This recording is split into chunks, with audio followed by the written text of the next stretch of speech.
जब तक पहली गेंद ना डाल ली जाए दोनों तरफ सांसें थम जाती हैं।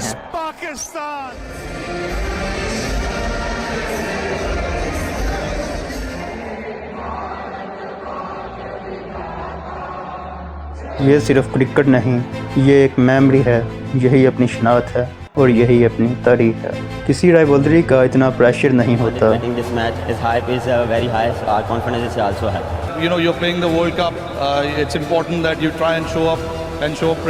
किसी मैच का इतना वजन नहीं होता।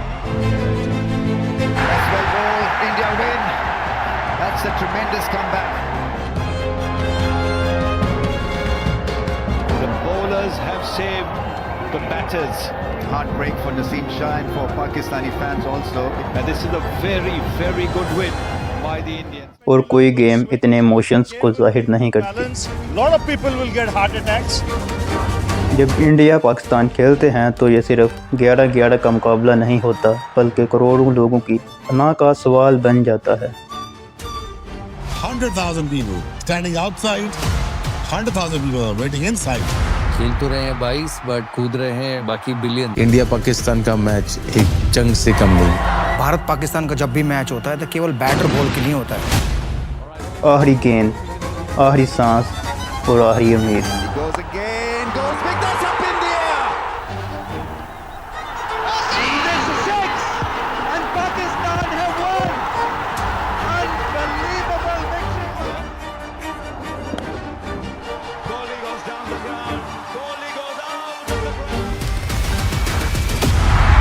Definitely this is the greatest rivalry in the world.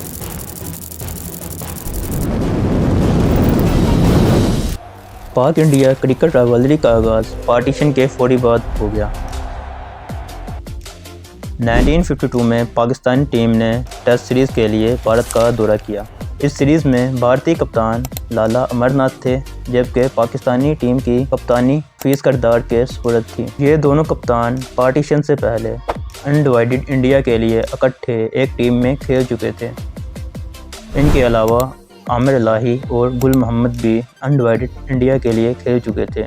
गोया पार्टीशन के वक्त ज़मीन के बंटवारे के साथ साथ क्रिकेट टीम भी दो हिस्सों में बंट गई। 16 अक्टूबर 1952 वो हिस्टोरिकल दिन जिसमें पाकिस्तान ने दिल्ली के फिरोज शाह कोटला स्टेडियम में पाकिस्तान ने टेस्ट प्लेइंग नेशन की हैसियत से डेब्यू किया। इंडिया ने पहले बल्लेबाजी करते हुए 372 रन स्कोर किए।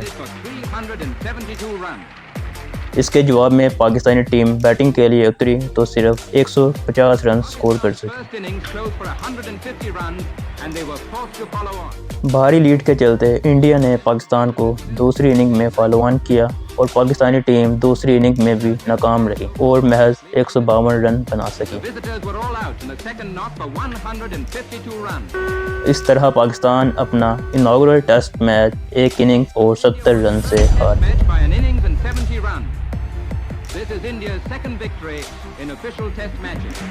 दूसरा मैच लखनऊ में खेला गया। पाकिस्तानी कप्तान हफीज़ करदार ने मैच से कबल अपनी टीम से ये मशहूर जुमला बोला। उन्होंने टीम से बोला कि अब हम लखनऊ में खेल रहे हैं, यानी our luck would change now. और ऐसा ही हुआ। पाकिस्तान ने ये मैच एक इनिंग्स और 43 रन से जीत लिया। इस जीत के साथ पाकिस्तानी टीम 1877 के बाद वो वाहिद टीम बन गई जिसने अपनी पहली ही सीरीज़ में कम से कम एक टेस्ट मैच जीता हो। इस हार के बाद लोकल क्राउड आपे से बाहर हो गया और अपनी ही टीम की बस पर पत्थर फेंकने लगे। कहते हैं कि लाला अमरनाथ मजबूरन अपनी टीम की सेफ्टी के लिए एक लाठी लेकर जोशीले क्राउड में जा घुसे। तीसरा मैच बम्बई में खेला गया जो भारत ने 10 विकेट से जीत लिया। इस सीरीज़ का चौथा और पांचवा मैच चेन्नई और कलकत्ता में खेला गया, जहां दोनों टीमों ने अल्ट्रा डिफेंसिव अंदाज अपनाया। दोनों मैच ड्रा हो गए और इस तरह इंडिया ने पहली बार एक टेस्ट सीरीज़ 2-1 से अपने नाम की। इस सीरीज़ ने अगले 50 साल के लिए एक पैटर्न की बुनियाद रखी, जहां मैच ना हारना मैच जीतने से ज़्यादा ज़रूरी बन गया। इस सीरीज़ में पाकिस्तान के लिए एक खुश बात यह थी कि खलीफ मोहम्मद जो अभी सिर्फ 17 साल के थे, उन्होंने इस सीरीज़ में 287 रन बनाए। 2 साल बाद 1954 में इंडियन टीम 5 टेस्ट मैच खेलने के लिए पाकिस्तान के दौरे पर आई।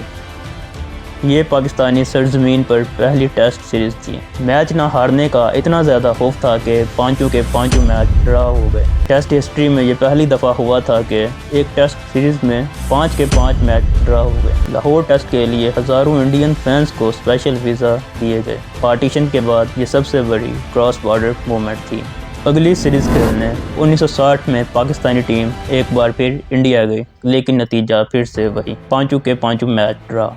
इस सीरीज़ के अख्ताम पर इंडिया और पाकिस्तान के दरमियान लगातार 12 मैच ड्रा हो चुके थे, जो उस वक्त तक एक वर्ल्ड रिकॉर्ड भी बन चुका था। दिल्ली टेस्ट में मुश्ताक मोहम्मद ने 101 रन की पारी खेली। 17 साल मुश्ताक मोहम्मद टेस्ट की तारीख में कम उम्र तरीन सेंचुरी बनाने वाले खिलाड़ी बन गए। उस वक्त तक ये राइवलरी इतनी पॉलिटिकली सेंसिटिव बन गई थी कि दोनों कप्तानों नारी कॉन्ट्रैक्टर और फजल महमूद को मैच न हारने की स्पेशल हदायत दी गई थी। 1965 और 1971 की जंगों की वजह से दोनों मुल्कों के बीच क्रिकेट रुक गए। ताहम भारत में जनता पार्टी और पाकिस्तान में ज़ियाउल हक रजीम के माबैन डिप्लोमेटिक टाक की बदौलत एक बार फिर 1978 में क्रिकेट की बहाली हुई। क्रिकेट, जिसे आज एक पॉलिटिकल वेपन के तौर पर इस्तेमाल किया जा रहा है, वो एक वक्त डिप्लोमेटिक टाक्स का जरिया थी। 1978 में भारत की टीम 3 टेस्ट मैच और 3 ODI खेलने दूसरी दफ़ा पाकिस्तान आई। इस सीरीज़ के लिए फिर से इंडियन फैंस के लिए हज़ारों वीज़ा जारी किए गए। जब इंडियन टीम और इंडियन फैंस पाकिस्तान पहुंचे तो इनका नहायत खुले दिल से इस्तकबाल किया गया। पहला ODI मैच कोयटा के अयूब स्टेडियम में खेला गया। इंडिया ने पहले बैटिंग करते हुए 40 ओवर्स में 170 रन बनाए। उस वक्त एक ODI मैच 40 ओवर पर मुश्तमिल होता था। जवाब में पाकिस्तानी टीम सिर्फ 4 रन से ये मैच हार गई। दूसरा मैच सियालकोट के जिन्ना स्टेडियम में खेला गया, जहां इंडियन टीम सिर्फ 79 रन बना सकी। पाकिस्तान आसानी से ये मैच जीत गया। इस मैच के बाद सीरीज़ 1-1 पर बराबर थी। इस सीरीज़ का डिसाइडर साहिवाल में खेला जाना था, मगर दूसरे टेस्ट मैच के बाद फैसलाबाद में खेला गया पहला टेस्ट मैच भी हर बार की तरह ड्रा हुआ, लेकिन इस बार रवायती मैच हारने के खौफ के बरक्स खिलाड़ियों ने याराना अंदाज बनाया और ये एक हाई स्कोरिंग मैच साबित हुआ। जावेद मियांदाद और जहीर अब्बास की सेंचुरियों की बदौलत पाकिस्तान ने पहले बैटिंग करते हुए 503 रन बनाए। Short and he's got it, and that's going to be 100. It's going to the boundary line, and it's over 4 runs. Zahir on 103, and the crowd all round standing up and giving him an ovation. What do you remember? Zaheer Abbas की century के मौका पर सुनील गावस्कर ने इनके sir से टोपी उतारी, जो बाद में जहीर अब्बास ने इन्हें तोहफे में दे दी। Standing all round the Iqbal Stadium here.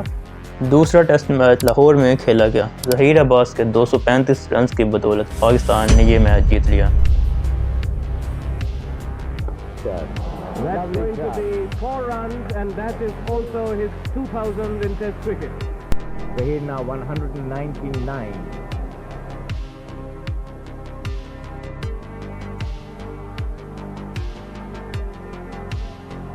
Everybody rising to him. Everybody in the stadium. इस मैच के बाद साहिवाल के जफर अली स्टेडियम में तीसरा और आखिरी ODI मैच खेला गया। सीरीज 1-1 से बराबर थी। पाकिस्तान ने पहले बैटिंग करते हुए 40 ओवर्स में 205 रन बनाए। इस पूरी इनिंग्स में ये खास बात थी कि कोई एक भी पाकिस्तानी बैटर बाउंड्री लगाने में नाकाम रहा। भारतीय टीम बल्लेबाजी के लिए आई तो 44 रन पर पहली विकेट गिरने के बाद गायकवाड और अमरनाथ के बीच 119 रन की शराकतदारी कायम हुई। भारतीय इनिंग्स में भी कोई भी एक भी खिलाड़ी बाउंड्री लगाने में नाकाम रहा। 35 ओवर के अख्ताम पर भारत का स्कोर 180 पे 2 था। जीत के लिए सिर्फ 26 रन दरकार थे 5 ओवर में और 8 विकेटें हाथ में थी। 36वें ओवर में इमरान खान ने 4 बाउंसर्स मारे, लेकिन उस वक्त वाइड बॉल का कानून ना होने की वजह से इस ओवर में सिर्फ 3 रन बन सके। अगले ओवर में सरफराज नवाज ने पहली 4 गेंदों पर 4 बाउंसर्स मारे। भारतीय कप्तान किशन बेदी ने अपनी टीम को मजीद खेलने से रोक दिया। काफी इंतजार के बाद जब भारतीय टीम पिच पर दोबारा ना उतरी तो पाकिस्तान फातह कर पाया। यूं पाकिस्तान ने सीरीज जीत ली। तीसरा टेस्ट मैच कराची में खेला गया। इस मैच में सुनील गावस्कर की दोनों इनिंग्स में सेंचुरी करने के बावजूद पाकिस्तान ये मैच जीत गया और इस तरह ODI सीरीज 2-1 से जीतने के बाद टेस्ट सीरीज भी 2-0 से जीत गई।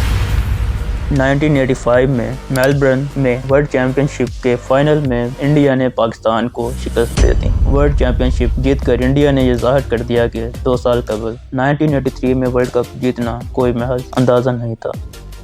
अगले ही बरस शारजा में ऑस्ट्रेल एशिया कप फाइनल की आखिरी गेंद पर 4 रन दरकार थे। जावेद मियांदाद ने चेतन शर्मा को मशहूर छक्का लगाया। इस वार ने पाकिस्तान को अगले 6 वर्ष के लिए इंडिया पर साइकोलॉजिकल एज फराहम किया। 1987 में 5 टेस्ट मैच की सीरीज की मेजबानी इंडिया ने की। पहले 4 मैच ड्रॉ हो गए। ज़्यादा दौर में जंग के साए मंडला रहे थे, लेकिन हैरानकुन तौर पर सदर ज़ियाउल हक जयपुर में मैच देखने के लिए चले गए। इसकी वजह से मिलिट्री तनाव काफ़ी हद तक कम हो गया। बेंगलुरु में खेला गया आखिरी मैच पाकिस्तान ने 16 रन से जीता। इस फतह के साथ पाकिस्तान ने इंडिया की सरजमीन पर पहली सीरीज अपने नाम की। 1992 में पाकिस्तान के लिए वर्ल्ड कप कर्ज का आगाज हुआ। 4 वर्ल्ड कप हो जाने के बावजूद पाकिस्तान और इंडिया कभी वर्ल्ड कप में आमने सामने नहीं आए थे। जावेद मियांदाद इंडियन विकेटकीपर किरण मोरे को इरिटेट करने के लिए मेंढक की तरह छलांगे लगाने लगे। मुंह पे ग्लव्स रख दिए थे, उनको मैं बोले जा रहा था और दे ही जा रहा था, और लैंग्वेज तो कॉमन है। इंडिया ने ये मैच जीत लिया, मगर पाकिस्तान ने ये वर्ल्ड कप जीत लिया।